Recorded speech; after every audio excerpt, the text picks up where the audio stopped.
చదువు కోసం పిల్లలు ఏం చేస్తారు? తెల్లవారుజామున లేచి స్కూల్కి వెళ్తారు.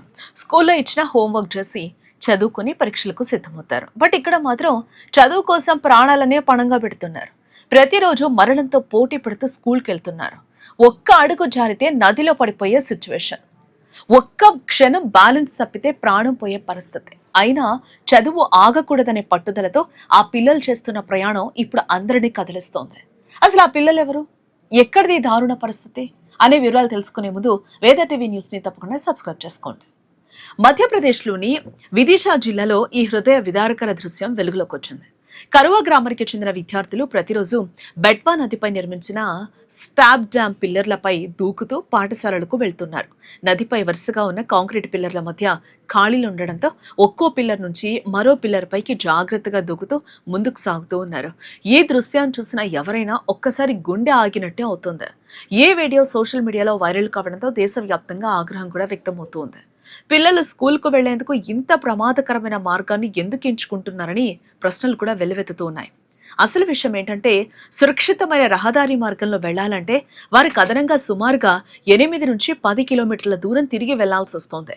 అంత సుదీర్ఘ ప్రయాణం చేయడం చాలా మందికి సాధ్యం కాకపోవడంతో ఈ ప్రమాదకర మార్గాన్ని వారు ప్రతిరోజు ఉపయోగిస్తున్నట్లు అధికారులు కూడా అంగీకరించారు. ఈ పిల్లలు ఇలా 1-2 రోజులుగా కాదు, గత 4 నుంచి 5 సంవత్సరాలుగా ఇదే మార్గంలో స్కూల్కు వెళ్తున్నామని చెప్తూ ఉన్నారు. వర్షాకాలంలో పరిస్థితి మరింత ప్రమాదకరంగా మారుతుంది.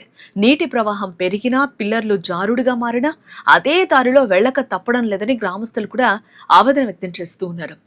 ఒక్కసారి ఆలోచించండి, పాఠశాలలకు వెళ్లే వయసులో ఉన్న పిల్లలు పుస్తకాల బ్యాగ్ మోసుకుంటూ నది మీద ఉన్న సన్నని కాంక్రీట్ పిల్లర్లపై సమతుల్యం సాధిస్తూ దూకుతున్నారు.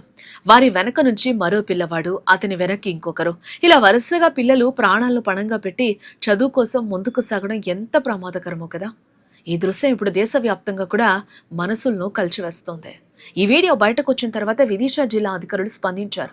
వీడియో నిజమేనని ధృవీకరించారు. పిల్లలు సురక్షితమైన రహదారి మార్గం చాలా పొడవుగా ఉండడంతో ఈ షార్ట్ కట్ ను ఉపయోగిస్తున్నారని తెలిపారు.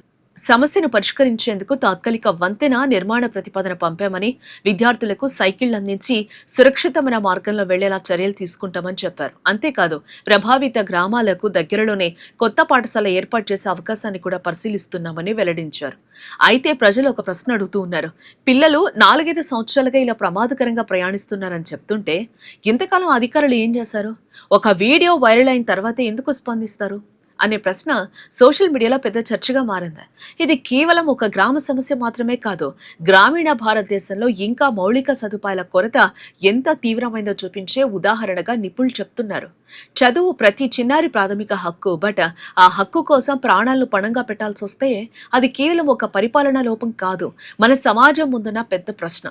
ప్రతి సంవత్సరం విద్యపై వేల కోట్లు ఖర్చు చేస్తున్నామని ప్రభుత్వాలు చెప్తూ ఉంటాయి.